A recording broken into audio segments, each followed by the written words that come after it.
everyone, welcome back to another video from Crypto Basics. In this video, we will be learning how to see pending transaction on Coinbase. You can easily view your pending transaction on Coinbase website or using the Coinbase mobile app. No matter what method you choose, the process will be similar, so let's go ahead and dive into the video. First of all, open a web browser of your preference. Go to the URL box at the top and type in coinbase.com in the URL box.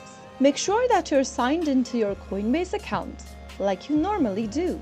After signing into Coinbase, click on the My Assets tab at the top left corner. Soon after you click on the Assets tab, you will be able to see any pending transactions on the page. If not, select a specific cryptocurrency you suspect as a pending transaction, and within the transaction history, you should be able to see a filter option or a tab for pending. So that is how you can easily see pending transactions on Coinbase. If you found the tutorial to be helpful, go ahead and give us a thumbs up.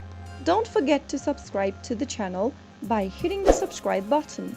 Press the bell icon so that you'll never miss another upcoming upload from us. I will be back again in the next video. Thank you for watching.